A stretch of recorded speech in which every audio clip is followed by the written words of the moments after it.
I hope that's the right pronunciation. That is right. All right, he is a poet and spoken word artist, straight out of Iqaluit, Nunavut. He's performed at notable venues such as the Weesekajak Begins to Dance Festival and the Great Northern Arts Festival, in which he was named the best new artist. So I'd give it up. And he's even self-released his own 2 CDs so far, Eskimo Centricity and String Games, which was a duo with the Geothermal MC in Vancouver. And he raps about, or all of his work I find is just about all those important issues that you find up north. Personally, I'm from northern BC, so I can really relate to his work. A lot about isolation, identity, just all those cultural tensions. It's pretty heavy stuff, but he's, oh no, I really appreciate his work. And I read something interesting on the internet the other day. His work was described as a polar distillation between hip-hop and the ice caps. All right, so give it up.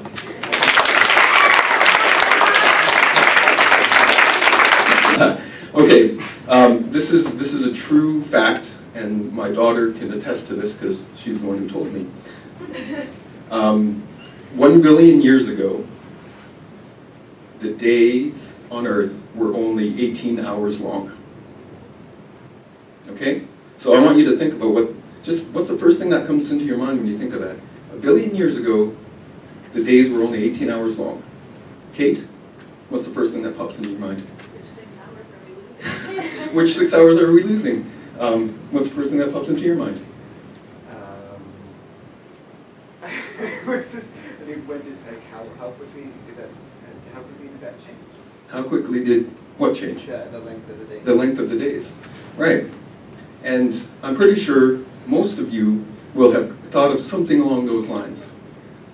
You know, wow, that's 6 hours. Oh, wow, if that was today, like, I'd be sleeping by now, or you know, like, something like that. But me, the first thing I thought, and I know I'm going to go on the swear chart for this, but it's important for me to emphasize this. For me, the first thing I thought was, see, time is bullshit. It's not real. Yes, yes. Time is something that has taken over our minds as a Western society because we've ran out of what's the real thing, and that's space, right? So you're living in England 200 years ago, and you got crap running in the sewers and people running around Jack the Ripper, and you're living under somebody and on top of somebody else. You have no space. You can't move. So you got to replace that in your mind with something. So what? Time. That's what took over. And as an Inuk, I've come from a nomadic people. We didn't have time.